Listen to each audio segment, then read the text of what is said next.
تو وہ نبی کریم صلی اللہ علیہ وسلم کے لیے چھوڑ دیتے۔ چنانچہ آپ درخت کے نیچے آرام فرما تھے اور آپ کی تلوار درخت سے لٹک رہی تھی۔ آرام کرنے کے لیے آپ نے تلوار اپنے سے الگ کی اور درخت سے لٹکا دی۔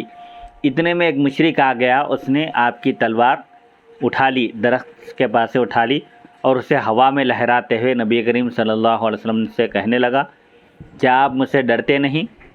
فرمایا نہیں۔ کہنے لگا، تمہیں کون بچا سکتا ہے؟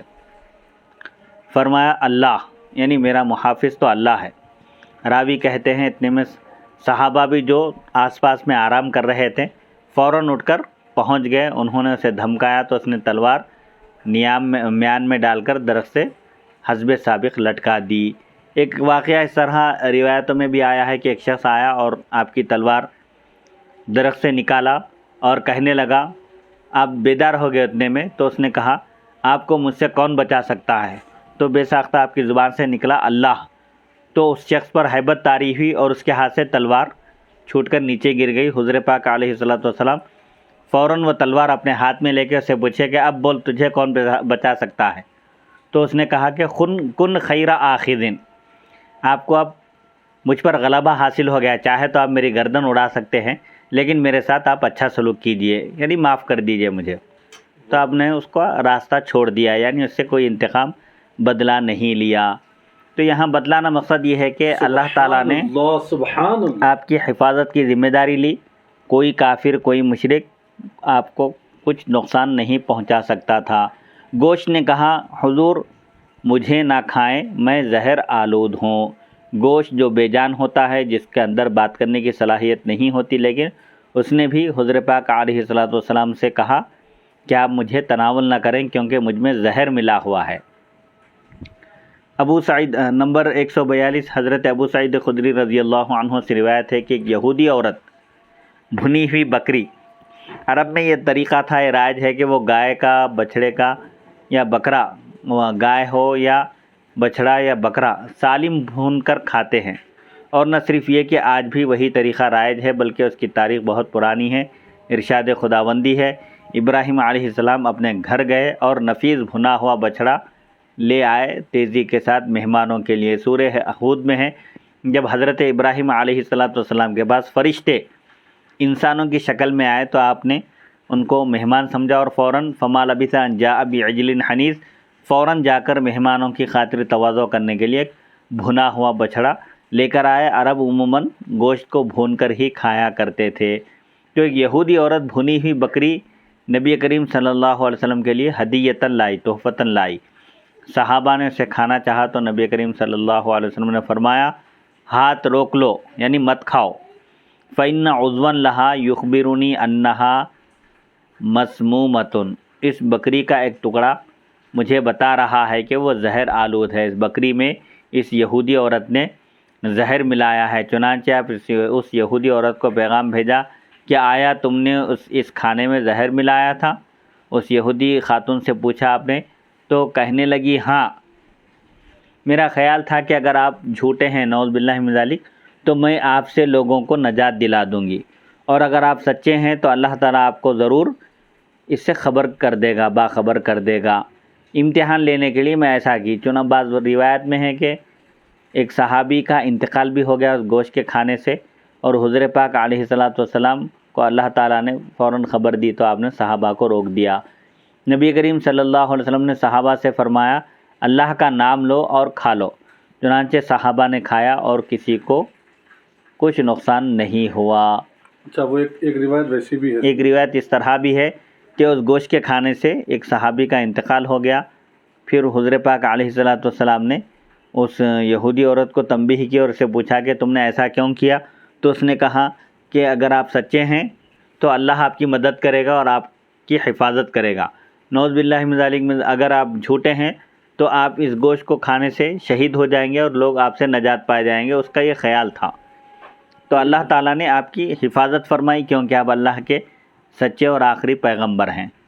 اور پھر صحابہ کو اللہ کا نام لے کر کھانے کا حکم دیا۔ جی، اور اللہ کا نام لے کر کھانے کی وجہ سے، کیونکہ حضور نبی کریم صلی اللہ علیہ وآلہ وسلم کا بھی حکم تھا کھانے ہاں، حکم تھا، اور آپ کے صحابہ اللہ کے نبی کے حکم پر اللہ کا نام لے کر وہ زہر آلود، زہر ملا ہوا گوشت کھا لیے، اور تمام صحابہ اس کے نقصان سے محفوظ رہے، کیونکہ حضور پاک علیہ الصلوۃ والسلام کے کہنے سے اس کا اثر سمجھے زہر کا زائل ہو گیا، ختم ہو گیا۔ سبحان اللہ، سبحان اللہ۔ نمبر 183، ہائے ہائے ہائے، کیا بات!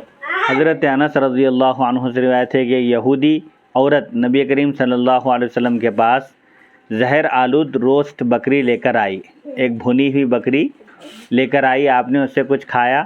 بعد ازاں تحقیقات کے لیے اس عورت کو آپ کے پاس لایا گیا تو آپ نے اس سے اس بارے میں سوال کیا، پوچھا، تو وہ کہنے لگی ہاں میں آپ کو شہید کرنا چاہتی تھی، یعنی میرا مقصد بکری کے گوشت میں زہر ملانے سے یہ تھا کہ میں آپ کو شہید کر دوں۔ آپ نے فرمایا اللہ تمہیں مجھ پر کبھی غالب نہیں کرے گا، یعنی کبھی کوئی ایسا نہیں کر سکتا کیونکہ اللہ تعالیٰ میری حفاظت کا ذمہ لیا ہے۔ یا آپ نے یہ فرمایا کہ اللہ تمہیں کسی مسلمان پر غالب نہیں کرے گا، کبھی تم کسی مسلمان پر غیر مسلم کو اللہ غلبہ عطا نہیں کرے گا۔ صحابہ کرام نے عرض کیا ہم اسے قتل نہ کر دیں؟ یعنی جب اس نے یہ حرکت کی ہے اور آپ کو شہید کرنے کی جسارت کی ہے، ہمت کی ہے، تو کیا ہم اس کو قتل کر دیں؟ تو آپ نے فرمایا نہیں، یعنی آپ نے اپنی ذات کے لیے انتقام نہیں لیا۔ نمبر 144، ابن عباس رضی اللہ عنہما سے روایت ہے، یعنی اس کے اندر امت کے لیے یہ تعلیم ہے کہ دشمنوں کو معاف کرو، جی چاہے تو بدلہ لیا جا سکتا ہے، بدلہ لینے کی اجازت ہے، تاہم اگر کوئی آپ کو قتل کرنا چاہ رہا اور آپ کے قتل کے در پہ ہے تو اس کے شر سے بچنے کے لیے شریعت کے حساب سے آپ کچھ کرنا چاہے تو شریعت جتنا اجازت دیتی ہے اتنا آپ کر سکتے ہیں، لیکن معاف کر دینا یہ افضل ہے۔ جی یہی اس واقعے میں تعلیم ہے امت کے لیے۔ جی ابن عباس رضی اللہ عنہما سے روایت ہے کہ نبی کریم صلی اللہ علیہ وسلم نے فرمایا جب میں جنگ سے فارغ ہو کر مدینہ منورہ میں واپس آیا تو مجھے سخت بھوک لگی تھی، اتنے میں ایک یہودی عورت سامنے سے آ گئی، سامنے مل گئی، اس کے سر پر تھال تھا جس میں بکری کا بچہ روسٹ کیا ہوا رکھا تھا، یعنی جس میں بکری کا بھنا ہوا بچہ تھا، اور ہاتھ میں کچھ شکر بھی تھی۔ کہنے لگی اللہ کی تعریف ہے جس نے آپ کو سلامتی کے ساتھ مدینہ طیبہ پہنچایا، یعنی آپ اس جنگ میں کامیابی کے ساتھ لوٹے، سلامتی کے ساتھ اپنے شہر واپس آ گئے۔ میں نے اللہ کے لیے نظر مانی تھی کہ اگر آپ سلامتی سے واپس تشریف لے آئیں تو میں یہ بکری ذبح کروں گی اور بھون کر آپ کو کھانے کے لیے آپ کی خدمت میں ہدیتاً پیش کروں گی۔ فاستنطق اللہ الجدی فاستوى قائما على 4 قوائم ثم على 4 قوائم فقال یا محمد لا تأکلنی فإنی مسموم۔ اللہ تعالیٰ نے بکری کو قوت گویائی عطا کی، بولنے کی طاقت دی، اور وہ 4 قدم پر کھڑے ہو کر کہنے لگی۔ جو بکری ذبح ہو گئی تھی، بھون کر اس کو تھال پر رکھا گیا تھا، وہ بکری اللہ کے حکم سے زندہ ہو گئی، 4 پیروں پر کھڑے ہو کر کہنے لگی اے نبی کریم صلی اللہ علیہ وسلم مجھے تناول نہ فرمائے کیونکہ میں زہر آلود ہوں، مجھ میں زہر ملا دیا گیا ہے۔ تو چرند پرند ہر چیز حضور پاک علیہ السلام سے گفتگو کرتی تھی، بات کرتی تھی ضرورت پڑنے پر، اور آپ ان کی بات بھی سمجھا کرتے تھے۔ اسی لیے جب ایک اونٹ آپ صلی اللہ علیہ وسلم کو سجدہ کیا دیکھ کر اور اپنے مالک کی شکایت کیا کہ یہ مجھ سے کام زیادہ لیتے ہیں اور چارہ کم دیتے ہیں، تو اس موقع پر حضور پاک علیہ السلام نے مالک کو تنبیہ کی اور انہیں کہا کہ جانوروں کے بارے میں بھی پوچھو گی، ان کا خیال رکھا کرو۔ تو اس موقع پر ایک صحابی نے دیکھا اور کہا، عرض کیا کیا یا رسول اللہ صلی اللہ علیہ وسلم یہ جانور بھی آپ کو رسول مانتے ہیں، یعنی آپ کو پہچانتے ہیں، آپ کے مقام و مرتبے سے واقف ہیں؟ تو آپ نے فرمایا کہ کائنات کی کوئی چیز ایسی نہیں ہے جو مجھے اللہ کا رسول نہ مانتی ہو سوائے سرکش جن و انس کے۔ پرندے نے آپ کی نالین مبارک سے سانپ نکال کر باہر کیا۔ نمبر 145، ابن عباس رضی اللہ عنہما سے روایت ہے کہ نبی کریم صلی اللہ علیہ وسلم قضائے حاجت کے لیے، ضرورت سے فارغ ہونے کے لیے دور تشریف لے جایا کرتے تھے، یعنی آبادی سے ذرا دور جایا کرتے تھے۔ ایک دن اسی طرح آپ تشریف لے گئے، پھر وضو کیا اور موزے پیتابے پہننے لگے۔ ابھی ایک موزہ پہنا تھا کہ ایک سبز پرندہ، ہرا پرندہ آیا اور دوسرا موزہ لے کر اڑا، یعنی ہوا میں لے کر اڑا اور اوپر لے جا کر اسے پھینک دیا۔ تو اس موزے سے ایک نہایت سیاہ سانپ، کالا سانپ نکل کر گر پڑا، اوپر سے پھینکنے کی وجہ سے، پٹکنے کی وجہ سے اس میں سے سانپ باہر نکل کر آ گیا۔ نبی کریم صلی اللہ علیہ وسلم نے فرمایا یہ اللہ کی طرف سے میری تکریم و تعظیم ہے۔ سبحان اللہ سبحان اللہ۔ پھر آپ نے یہ دعا فرمائی اللہم انی اعوذ بک من شر من یمشی علی بطنہ ومن شر من یمشی علی رجلین ومن شر من یمشی علی اربع۔ ترجمہ، اے اللہ میں تیری پناہ چاہتا ہوں ہر اس مخلوق کے شر سے جو سانپ کی طرح اپنے پیٹ پر چلتی ہے، یا انسانوں کی طرح 2 قدموں پر، یا درندوں کی طرح 4 قدموں پر چلتی ہے۔ سورہ نور میں اللہ تعالیٰ نے ارشاد فرمایا واللہ خلق کل دابۃ مما، اللہ نے ہر جانور کو پانی سے پیدا کیا، فمنہم من یمشی علی بطنہ ومنہم من یمشی علی رجلین ومنہم من یمشی علی اربع۔ یعنی یہ جو جانور ہیں، بعض جانور پیٹ کے بل چلتے ہیں جیسے سانپ ہے، اور بعض پرندے 2 پیروں کے بل چلتے ہیں، اور بعض جانور ایسے ہیں جو 4 پیروں کے بل چلتے ہیں۔ تو آپ صلی اللہ علیہ وسلم نے 2 پیروں پر، 4 پیروں پر اور پیٹ کے بل چلنے والے جانوروں سے اللہ تعالیٰ کی پناہ طلب کی ہے۔ آپ کا محافظ تو آپ کا خدا ہے، یعنی واللہ عاصمک من الناس کی طرف اشارہ ہے۔ حضرت ابو ذر غفاری رضی اللہ عنہ سے روایت ہے کہ ابتدا میں نبی کریم صلی اللہ علیہ وسلم جب آرام فرماتے، ہم کسی ممکنہ حملے سے بچنے کے لیے آپ کے گرد سویا کرتے تھے، یعنی امکانی صورت میں کہ کوئی اگر حملہ کر دے تو ہم آپ صلی اللہ علیہ وسلم کی حفاظت کر سکیں، اس نیت سے ہم آپ کے آس پاس رہتے تھے، یہاں تک کہ اللہ تعالیٰ نے یہ آیت عصمت اتاری واللہ یعصمک من الناس، سورہ مائدہ آیت نمبر 67، اور اللہ تعالیٰ آپ کو لوگوں سے بچا کر رکھے گا، یعنی اللہ تعالیٰ لوگوں سے آپ کی حفاظت فرمائے گا۔ وہ آپ کو پتھر مارنا چاہتا تھا مگر ہاتھ پتھر سے چمٹ گئے۔ یہ بھی ایک واقعہ ہے۔ نمبر 146، معتمر بن سلیمان اپنے والد سے روایت کرتے ہیں کہ قبیلے بنی مخزوم کا ایک آدمی ہاتھ میں پتھر اٹھائے نبی کریم صلی اللہ علیہ وسلم کو مارنے کے لیے آیا۔ اس وقت آپ اپنی جبین نیاز یعنی اپنی پیشانی در توحید پر رکھے ہوئے تھے، یعنی آپ سجدے میں تھے، اس وقت اللہ کی بارگاہ میں آپ سجدہ کر رہے تھے۔ اس نے اپنا ہاتھ اٹھایا تاکہ سجدے میں ہی آپ کا سر پتھر سے کچل دے، نعوذ باللہ من ذالک، فیبست یدہ علی الحجر فلم یستطع ارسال الفہر من یدہ۔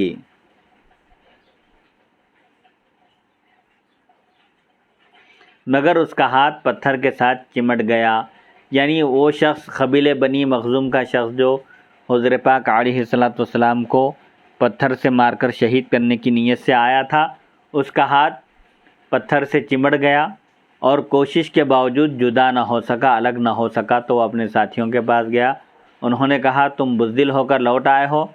کہنے لگا میں نے بزدلی نہیں دکھائی مگر یہ ہاتھ چمٹ گیا ہے اور کوشش کے باوجود پتھر سے جدا نہیں ہوا۔ اب وہ بڑے حیران ہوئے، دیکھا تو واقعی اس کی انگلیاں پتھر کے ساتھ چمٹ گئی تھیں۔ انہوں نے بڑی کوشش کے بعد انگلیاں چھڑوائیں اور کہنے لگے یہ بات تو واقعی حقیقت میں قابل غور ہے، غور کرنے کی بات ہے کہ ایسا عام طور پر نہیں ہوتا، لیکن تم نے حضور پاک علیہ الصلوۃ والسلام کو شہید کرنے کی نیت سے پتھر اٹھایا تھا تو اللہ تعالیٰ نے آپ کی حفاظت فرمائی اور پتھر کے ساتھ تمہاری انگلیوں کو چمٹا دیا۔ نمبر 147، ابن عباس رضی اللہ عنہما سے روایت ہے کہ نبی کریم صلی اللہ علیہ وسلم مسجد حرام میں بلند آواز سے قرآن پڑھا کرتے اور قریش کے کچھ لوگ سن کر جلا کرتے تھے، حسد کرتے تھے۔ چنانچہ ایک دن وہ آپ کو پکڑنے کے لیے دوڑے، یک لخت ان کے ہاتھ ان کی گردنوں کے ساتھ چمٹ گئے اور آنکھوں سے دکھائی دینا بند ہو گیا۔ یعنی قریش کے کچھ لوگ حضور پاک علیہ الصلوۃ والسلام کو قرآن کی تلاوت سے باز روکنے کے لیے آگے بڑھے تو اللہ تعالیٰ کی طرف سے ایسا ہوا کہ ان کے ہاتھ ان کی گردنوں کے ساتھ چمٹ گئے اور وہ اندھے ہو گئے، ان کو کچھ دکھائی دینے نہ لگا۔ وہ نبی کریم صلی اللہ علیہ وسلم کے پاس آئے اور کہنے لگے اے محمد صلی اللہ علیہ وسلم، ہم آپ کو اللہ کا اور رشتہ داری کا واسطہ دیتے ہیں کہ ہماری یہ مصیبت ختم کر دیں۔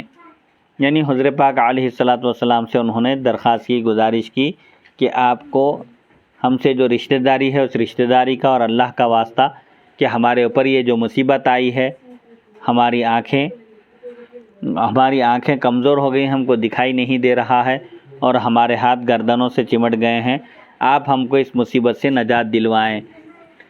نبی کریم صلی اللہ علیہ وسلم کا قریش کے قریباً ہر قبیلے سے کچھ نہ کچھ رشتہ تھا، قبائل سے آپ کی کچھ نہ کچھ رشتہ داری تھی، آپ نے ان کے لیے دعا فرمائی تو ان کی یہ مشکل حل ہو گئی، چنانچہ اللہ تعالیٰ نے یہ آیات نازل فرمائی، اعوذ باللہ من الشیطان الرجیم، یاسین والقرآن الحکیم انک لمن المرسلین علی صراط مستقیم الی قولہ لا یؤمنون، قسم ہے، ترجمہ مجھے قسم ہے حکمت والے قرآن کی، بے شک آپ رسولوں میں سے ہیں، انک لمن المرسلین، کفار نے کہا تھا ویقول الذین کفروا لست مرسلا، کیا آپ رسول نہیں ہیں؟ تو ان کی تردید کرتے ہوئے، ان کے کی بات کو رد کرتے ہوئے اللہ تعالیٰ فرماتا ہے یقیناً آپ مرسلین میں سے ہیں اور سیدھے راستے پر گامزن ہیں، آپ چل رہے ہیں، صراط مستقیم پر ہیں آپ۔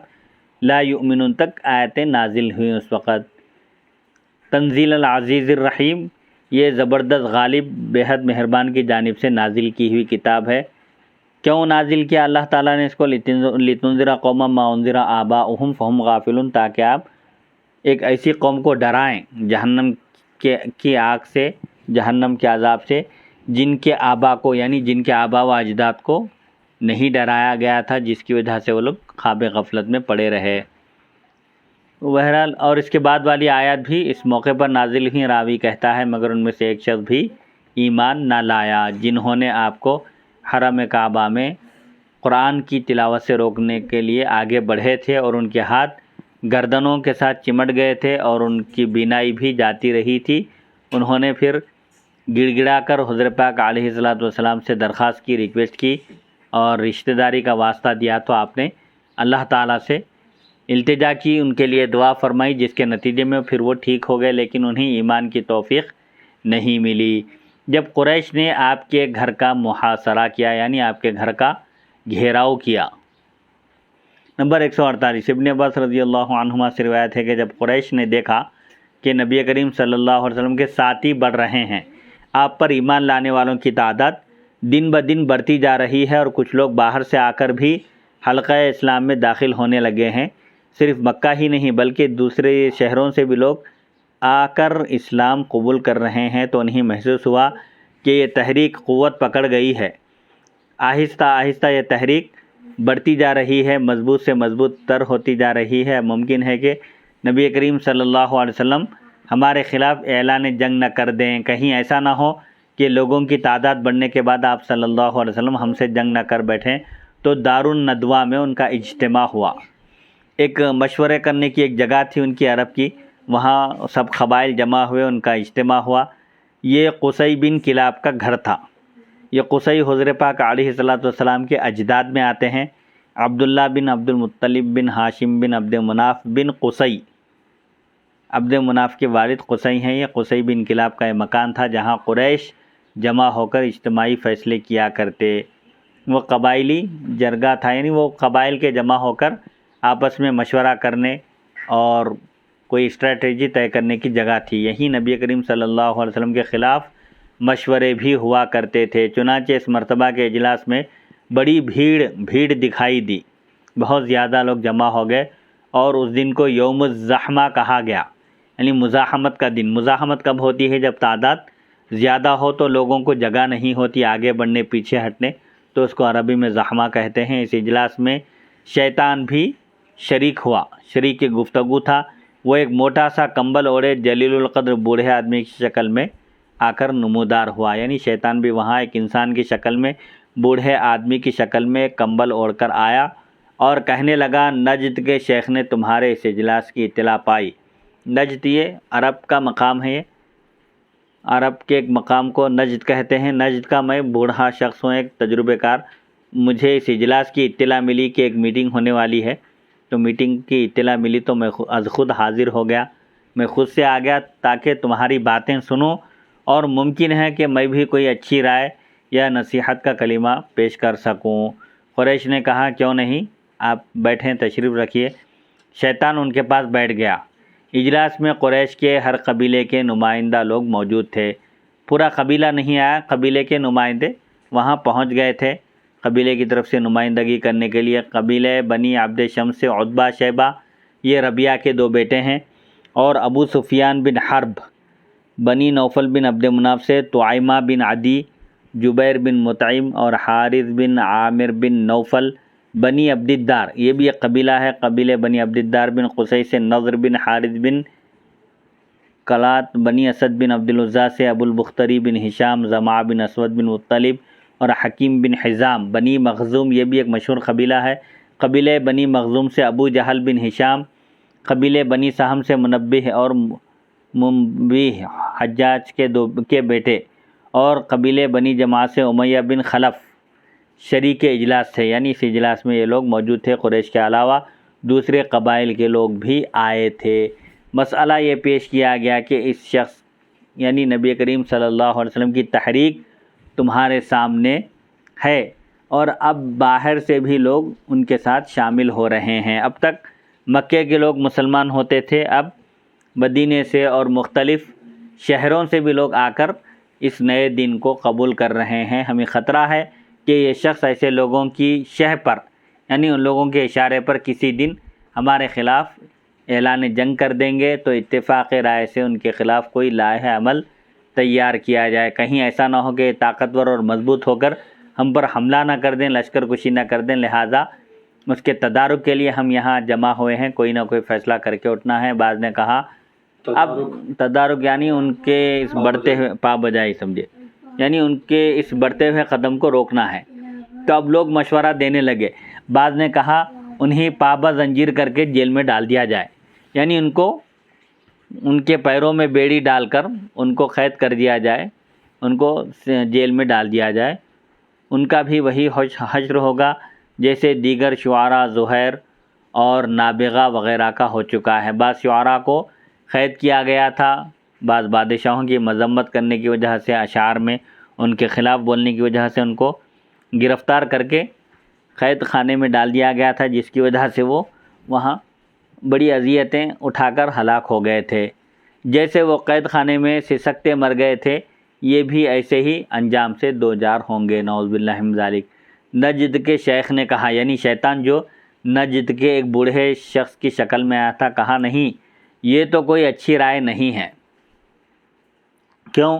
اگر تم نے انہیں قید میں ڈالا تو ان کے ساتھیوں کو خبر ہوئے بغیر نہ رہے گی، یقیناً وہ تم پر حملہ کر دیں گے اور انہیں آزاد کروا لیں گے، پھر ان کی تحریک پہلے سے زیادہ شدت اختیار کر جائے گی اور مضبوط ہو جائے گی اور انہیں غلبہ حاصل ہو جائے گا۔ اس لیے یہ رائے بہتر نہیں، مزید مشورہ کرو اور کوئی دوسرے مشورے دو۔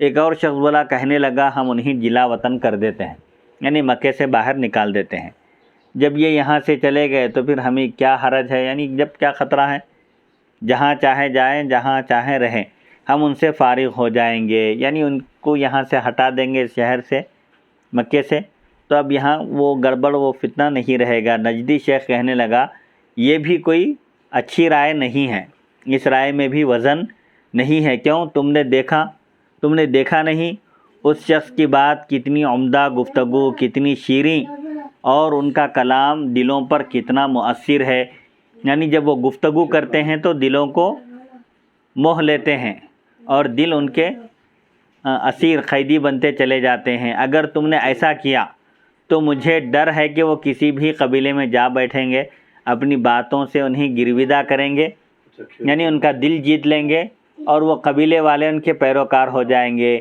پھر یہ اپنا لشکر تیار کر کے تم پر حملہ آور ہوں گے اور تمہیں جڑ پیڑ سے اکھاڑ پھینکیں گے اور جو وہ چاہیں گے تمہارا حشر کر ڈالیں گے، لہذا یہ بھی کوئی رائے نہیں ہے، کوئی اور اچھی رائے تلاش کرو۔ ابو جہل نے کہا میرے پاس بھی ایک رائے ہے جو ابھی تک تمہارے ذہنوں میں نہیں آئی۔ سب کہنے لگے وہ کیا ہے اے ابو الحکم؟ ابو جہل کو عرب ابو الحکم کہا کرتے تھے، حکمتوں والا، جس کی دانش مندی، عقل مندی، حکمت مشہور تھی عرب میں، لیکن حضور پاک علیہ الصلاۃ والسلام نے اس کو ابو جہل کا خطاب دیا تو پھر وہ اسی سے مشہور ہو گیا۔ اے ابو الحکم، وہ تدبیر جو کسی کے ذہن میں نہیں آئی وہ کیا ہے؟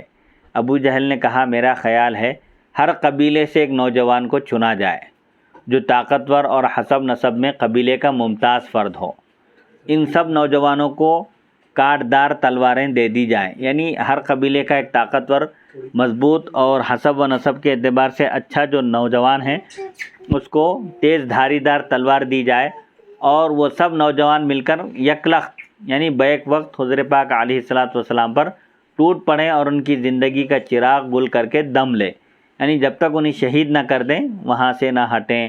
اگر انہوں نے ایسا کر لیا تو ان کا خون تمام قبائل کے سر پر آئے گا، اور اکیلے بنو عبد مناف کو تمام قبائل سے لڑنے کی ہمت نہ ہوگی۔ تمام قبائل کا ایک ایک شخص سب اگر متحد ہو کر شہید کر دیں تو قبیلہ بنی عبد مناف اکیلے پورے قبائل کا مقابلہ نہیں کر سکیں گے۔ شیطان مردود کی سازش دیکھیے، ابو جہل ہے یہ، اللہ اکبر۔ اور اکیلے بنو عبد مناف کو تمام قبائل سے لڑنے کی ہمت نہ ہوگی۔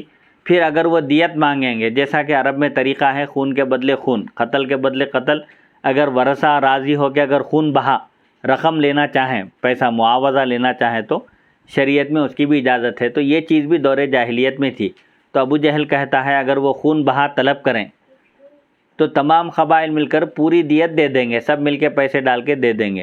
شیخ نجد نے کہا اب بات ہوئی نا، مطلب یہ بہت اچھی چیز ہے، اس میں سب مل کر اتحاد کے ساتھ متحد ہو کر یکجہتی کے ساتھ یہ کام کریں اور سب ان کی شہادت میں شریک رہیں تو کسی کو کوئی خطرہ نہیں ہوگا۔ بات معاوضے کی آئے گی تو سب مل کر دے دیں گے، اسے کہتے ہیں رائے۔ یہی ایک رائے تمہارے غموں کا مداوا ہے، یعنی تم جو جس غم میں مبتلا ہیں اس غم کو دور کرنے کے لیے یہ سب سے بہترین رائے ہے۔ چنانچہ اس رائے پر دوا ہے اس کا، چنانچہ اس رائے پر اتفاق کے بعد اجلاس برخاست کر دیا گیا۔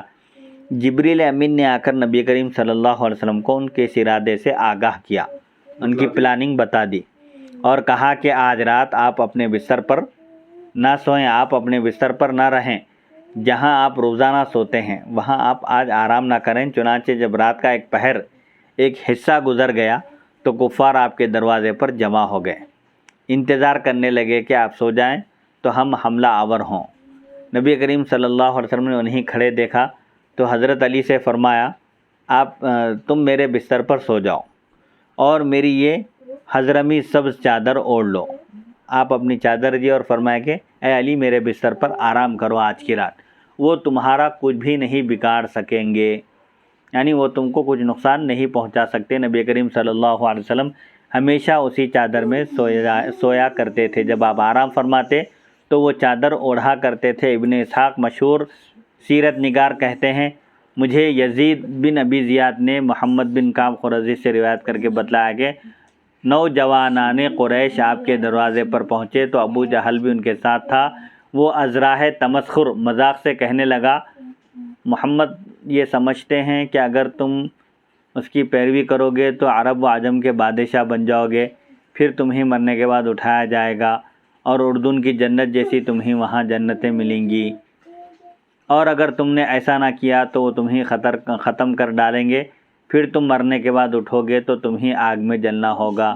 نعوذ باللہ من ذالک۔ حضور پاک علیہ الصلاۃ والسلام جو تعلیم دیتے تھے اسلام کی اور جو عقیدہ آخرت کا بتلاتے تھے اس کا مذاق اڑاتے ہوئے اس نے نوجوانوں کو ورغلانے کے لیے، ان کو جوش میں لانے کے لیے ایسا کہا کہ ان کا یہ خیال ہے، یہ کہنا ہے کہ اگر تم ان پر ایمان لائے تو تم عرب اور عجم کے بادشاہ بن جائیں گے، پھر تم جب مر جائیں گے تو پھر دوبارہ اٹھائے جائیں گے اور تم کو جنت میں داخلہ ملے گا اور وہاں قسم قسم کی نعمتیں ملیں گی، اور اگر ان کی بات نہیں مانے تو پھر وہ تمہیں جنگ کر کے ختم کر دیں گے اور تمہارا ٹھکانہ جہنم ہوگا۔ یہی باتیں ہو رہی تھی کہ نبی کریم صلی اللہ علیہ وسلم باہر تشریف لائے، آپ نے مشت خاک اٹھائی، یعنی آپ نے اپنے ہاتھ میں خاک مٹی اٹھائی زمین سے، فرمایا ہاں میں ایسے ہی کہتا ہوں، یعنی میں توحید کی تعلیم دیتا ہوں اور توحید پہ مرنے والوں کے لیے جنت کی بشارت دیتا ہوں اور کفار کے لیے جہنم کا ٹھکانہ ہے،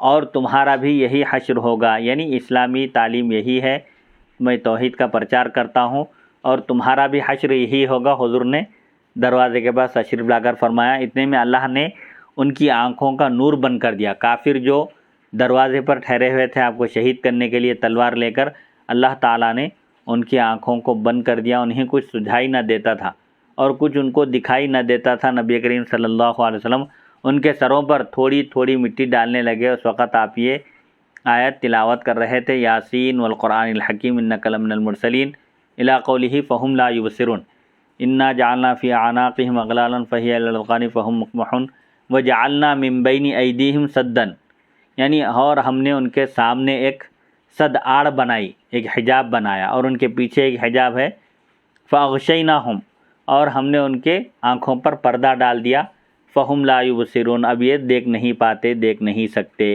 تو حضور پاک علیہ الصلاۃ والسلام اپنے دست مبارک میں آپ نے زمین سے مٹی اٹھائی اور اس پر کچھ پڑھ کر پھونکا، اس کے بعد اس مٹی کو ان کی طرف آپ نے پھینکا تو ان کی نگاہیں بند ہو گئی، آپ ان کے سامنے سے گزرے لیکن وہ آپ کو نہیں دیکھ پائے۔ آپ صلی اللہ علیہ وسلم نے سورہ یاسین کی ان آیتوں کی تلاوت فرمائی۔ قسم ہے مجھے حکمت والے قرآن کی، یقیناً آپ رسولوں میں سے ہیں، پیغمبروں میں سے ہیں، اس قول تک کہ آپ وہ دیکھ نہیں پاتے، یعنی 5-6 آیتیں آپ نے تلاوت فرمائی، جس کی ایک آیت کا مفہوم یہ ہے کہ ہم نے ان کے آگے اور پیچھے پردے ڈال دیے اور ان کی آنکھوں پر بھی ہم نے پردہ ڈال دیا، جس کی وجہ سے وہ لوگ نہیں دیکھ سکتے۔ اس کے بعد والی آیات بھی آپ نے تلاوت فرمائی۔ جب آپ ان آیات کی تلاوت سے فارغ ہوئے تو ان میں کوئی شخص ایسا نہ بچا تھا جس کے سر پر آپ نے کچھ مٹی نہ ڈالی ہو، پھر آپ جدھر جانا چاہتے تھے تشریف لے گئے۔ سبحان اللہ، سبحان اللہ، ہائے ہائے ہائے۔ حفیظ جالندری نے یہاں خوب منظر کشی کی ہے، اس واقعے کو انہوں نے اشعار میں نظم کیا۔ وہ ڈراتا ہوا وحدت کا دم بھرتا ہوا نکلا، تلاوت سورہ یاسین کی کرتا ہوا نکلا، گری برق نظر اس مجمع قاتل کی آنکھوں پر، گری برق نظر یعنی بجلی گری اس مجمع قاتل کی آنکھوں پر، جو قریش کے قبیلوں کے نوجوان تلوار لیے دروازے پر کھڑے تھے کہ آپ آرام فرمائیں تو آپ کو شہید کر دیں، ان کے اوپر ایک بجلی گری اور ان کی آنکھوں کی بینائی جاتی رہی کہ پٹی خیرگی بن گئی باطل کی آنکھوں پر، یعنی ایسا اللہ تعالیٰ نے انتظام فرمایا کہ باطل کی آنکھوں پر پٹی باندھ دی گئی، اور حضور پاک علیہ الصلاۃ والسلام ان کے سامنے سے گزرے لیکن ان کو دکھائی نہیں دیے۔ سبحان اللہ۔ کھینچی ہی رہ گئی خون ریز و خون آشام شمشیریں، شمشیر تلوار جو نیام سے نکال کر باہر تیار رکھے تھے انہوں نے آپ کو شہید کرنے کے لیے، وہ جیسے کہ ویسے ہی رہ گئی، کسی نے کھینچ دی ہوں جس طرح کاغذ کی تصویریں۔ ایسا معلوم ہو رہا تھا وہ حقیقی تلواریں نہیں ہیں، بس کاغذ کی تلواریں لے کر وہ کھڑے ہوئے ہیں۔ خدا نے خاک کے غفلت ڈال دی کفار کے سر میں، رسول پاک پہنچے حضرت صدیق کے گھر میں۔ سبحان اللہ، سبحان اللہ، یعنی خلیفہ اول حضرت ابوبکر صدیق رضی اللہ عنہ کے ساتھ، چونکہ آپ کو اللہ کا حکم ہوا تھا کہ سفر ہجرت میں حضرت ابوبکر صدیق رضی اللہ عنہ کو ساتھ لے کر نکلنا تھا، انہوں نے سفر کی پوری تیاری کر لی تھی اور آپ کے لیے اور اپنے لیے 2 اونٹ بھی سواری کے تیار کر لیے تھے۔ چنانچہ حضرت پاک علیہ الصلاۃ والسلام وہاں حضرت علی رضی اللہ عنہ سے فرمائے کہ آج میرے بستر پر آرام کریے، آپ کو کوئی کچھ نقصان نہیں پہنچا سکتا، آپ کے پاس جو مکے والوں کی امانتیں تھیں وہ سب امانتیں جس کی اس کو ادا کر کے پھر مدینہ طیبہ کو آنے کا آپ نے حکم دیا۔ تو یہاں سے آپ کیا کیے، کفار ادھر ابھی آپ کے تعاقب میں تلاش میں تھے، آپ کے انتظار میں تھے باہر نکلنے کے، آپ ان کے سامنے سے نکل گئے مٹی پھینک کر ان کی طرف، اور ان کی آنکھوں پر اندھیرا چھا گیا، انہیں کچھ دکھائی نہیں دیا، اور آپ صلی اللہ علیہ وسلم وہاں سے حضرت ابوبکر صدیق رضی اللہ عنہ کے گھر تشریف لے گئے۔ کچھ دیر بعد ایک شخص وہاں سے گزرا جو ان میں سے نہیں تھا، اس نے کہا تمہیں کس کا انتظار ہے؟ کہنے لگے محمد صلی اللہ علیہ وسلم کا۔ اس نے کہا خدا نے تمہیں نامراد کر دیا، یعنی تم ناکام ہو گئے، محمد صلی اللہ علیہ وسلم تو تمہارے پاس آئے، تم میں سے ہر ایک کے سر پر مٹی ڈالی، خاک ڈالی انہوں نے، اور اپنے کام کو کرتے ہوئے چلے گئے، یعنی وہ اپنے کام سے چلے گئے ہیں، اب تمہارے ہاتھ لگنے والے نہیں ہیں۔ کچھ اپنی حالت بھی تو دیکھو، ہر کسی نے اپنے سر پر ہاتھ پھیرا تو ہاتھ میں مٹی آ گئی۔ اب یہ ایڑیاں اٹھا کر دیکھنے لگے، مگر وہاں گھر میں تو بستر پر حضرت علی ردائے رسول تانے محو خواب تھے، یعنی حضرت پاک علیہ الصلاۃ والسلام کی چادر اوڑھ کر آپ آرام فرما رہے تھے۔ کہنے لگے قسم بخدا یہ محمد صلی اللہ علیہ وسلم ہیں جو اپنی چادر میں آرام کر رہے ہیں۔ چنانچہ صبح تک وہیں کھڑے رہے، صبح حضرت علی اٹھے تو کفار نے کہا بخدا رات والے شخص نے ہمیں صحیح بتلایا تھا، جس نے کہا کہ محمد صلی اللہ علیہ وسلم چلے گئے ہیں یہاں سے تمہارے سامنے سے اور تمہیں نظر نہیں آئے۔ چنانچہ اس واقعے کے متعلق یہ آیت نازل ہوئی وَإِذْ يَمْكُرُ بِكَ الَّذِينَ كَفَرُوا لِيُثْبِتُوكَ أَوْ يَقْتُلُوكَ أَوْ يُخْرِجُوكَ وَيَمْكُرُونَ وَيَمْكُرُ اللَّهُ وَاللَّهُ خَيْرُ الْمَاكِرِينَ۔ ترجمہ: جب کافر آپ کے متعلق مشورہ کر رہے تھے کہ آپ کو قید کر دیں یا شہید کر دیں یا وطن سے باہر کر دیں، تو وہ اپنی تدبیر کر رہے تھے اور اللہ اپنی تدبیر کر رہا تھا، سبحان اللہ، سبحان اور اللہ سب سے بہترین تدبیر کرنے والا ہے۔ معلوم ہوا کہ عرب کے وہ شہزور اور جنگجو نوجوان جو نبی کریم صلی اللہ علیہ وسلم کو شہید کرنے آئے تھے، ساری رات باہر کھڑے رہے اور انہیں دروازہ توڑ کر یا دیوار سے کود کر اندر جانے کی ہمت نہ ہوئی۔ کبھی آپ نے قاتلوں کا ایسا گروہ دیکھا ہے جو ہر قسم کے اسلحے سے لیس ہو کر، یعنی جس کے پاس ہر قسم کے ہتھیار ہوں، ہر قسم کے اسلحہ سے ہتھیار سے لیس ہو کر ایک نہتے آدمی کو مارنے کے لیے جائے، مگر ساری رات ان کے دروازے کے سامنے کھڑے کھڑے گزار دے اور ایک قدم آگے بڑھانے کی انہیں جرأت نہ ہو سکے؟ ایسا ہو سکتا ہے؟ عام طور پر اگر کوئی گروپ، کوئی جماعت کسی کو قتل کرنے کا ارادہ کرے تو وہ اپنا ارادہ پورا کر کے رہتی ہے، وہ انتظار نہیں کرتی، لیکن اللہ کا انتظام یہاں ایسا تھا کہ یہ عرب کے، قریش کے اور مختلف قبیلے کے نوجوان جنگجو جو اپنی طاقت میں اپنی مثال آپ تھے، ایسے جنگجو اور نوجوان بہادر حسب نسب کے اعتبار سے بھی جو اعلیٰ درجے کے تھے، وہ لوگ ساری رات کھڑے رہے دروازے کے باہر، لیکن ان کی ہمت نہیں ہوئی گھر کے اندر جا کر شہید کرنے کی یا دیوار کود کر جانے کی۔ یہ بھی اللہ کی طرف سے حفاظتی انتظام تھا۔ سبحان اللہ۔ کسی شاعر نے کیا خوب کہا، جس کے آگے گردنیں جھک گئی اس خدا داد شوکت پہ لاکھوں سلام، جس کے آگے سروراں خم رہے اس سرتاج رفعت پہ لاکھوں سلام۔ جو خود اپنے وقت کے بادشاہ تھے، سلاطین تھے یا شہزور پہلوان تھے اور جنگجو بہادر تھے، وہ بھی اپنے سر جھکا دیے حضور پاک علیہ الصلوۃ والسلام کے آگے۔ یاد رہے اس حدیث کو بہت سے محدثین نے روایت کیا ہے۔ ابن اسحاق نے سیرت، ابن ہشام میں، ابن سعد نے طبقات میں متعدد طرق سے، یعنی کئی سندوں سے طبقات میں، اور طبرانی، امام احمد بن حنبل اور ابن حبان نے اپنی اپنی مسند میں اسے روایت کیا ہے۔ نمبر 149 عروہ بن زبیر رضی اللہ عنہما سے روایت ہے کہ نضر بن حارث اکثر نبی کریم صلی اللہ علیہ وسلم کو ایذا پہنچاتا تھا اور آپ کے پیچھے پڑا رہتا تھا۔ ایک مرتبہ دن کے 12 بجے سخت گرمی میں نبی کریم صلی اللہ علیہ وسلم قضائے حاجت کے لیے نکلے۔ جب حجون پہاڑ کے دامن میں پہنچے، اور آپ ہمیشہ دور تشریف لے جایا کرتے تھے، آبادی سے دور جا کر آپ ضرورت سے فارغ ہوتے تھے، تو نضر بن حارث نے آپ کو دیکھنے لگا، آپ کو دیکھ لیا، آپ کو ضرورت سے فارغ ہونے کے لیے جاتے ہوئے دیکھ لیا، کہنے لگا میں انہیں یوں تنہا پہلے کبھی نہیں پایا تھا، مجھے چاہیے کہ موقع پا کر انہیں شہید کر دوں، اس طرح مجھے ایسا موقع نہیں ملا تھا، کبھی آپ کو میں تنہا نہیں دیکھا تھا۔ اب یہ موقع اس کے ہاتھ آیا تو وہ آپ کے قریب ہوا، مگر اچانک لرزہ بر اندام ہو کر اپنے گھر کو بھاگ اٹھا، یعنی آپ صلی اللہ علیہ وسلم کے قریب ہوا آپ کو شہید کرنے کی نیت سے، برے ارادے سے، تو اچانک وہ اس پر لرزہ طاری ہو گیا، خوف زدہ ہو گیا، کانپنے لگا، اور فوراً اسی دہشت میں، اسی خوف کے عالم میں اپنے گھر کی طرف بھاگ کھڑا ہوا۔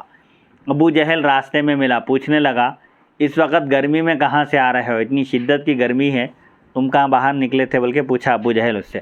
تو نضر نے کہا میں محمد صلی اللہ علیہ وسلم کے پیچھے چلا تھا تاکہ انہیں کسی طرح شہید کر دوں، کیونکہ وہ بالکل تنہا تھے، ان کے ساتھی کوئی ان کے ساتھ نہیں تھے۔ میں جب قریب ہوا تو دیکھا کہ ان کے سر کے اوپر کچھ سیاہ رنگ کے بھوت سے ہیں اور منہ کھولے دانت نکال رہے ہیں، یعنی کوئی ایک ایسی مخلوق ہے جو خطرناک دکھائی دے رہی ہے اور میری طرف دانت نکال کر بالکل تیار ہے مجھے دبوچنے کے لیے۔ تو وہ دیکھ کر مجھ پر ہیبت طاری ہو گئی، میں یہ منظر دیکھ کر خوف زدہ ہو گیا، دہشت زدہ ہو گیا اور الٹے پاؤں پلٹ کر بھاگا۔ ابو جہل کہنے لگا یہ ان کے جادو کا ہی ایک حصہ ہے، نعوذ باللہ من ذالک۔ نعوذ باللہ من والعیاذ باللہ۔ تو حضور پاک علیہ الصلوۃ والسلام کی اللہ نے ایسی حفاظت فرمائی کہ کوئی آپ کو شہید کرنے کی نیت سے قریب بھی آیا تو وہ آپ پر قابو نہیں پا سکا۔ انشاءاللہ اگلی نشست میں یہ نمبر 150 سے اگلی نشست کا آغاز ہوگا۔ ابو جہل آپ کا سر کچلنے کے لیے پتھر لے کر آیا تھا مگر ڈر کر بھاگ کھڑا ہوا، اس پر بھی ہیبت دہشت طاری ہو گئی جس کی وجہ سے وہ اپنے ارادے میں کامیاب نہ ہو سکا۔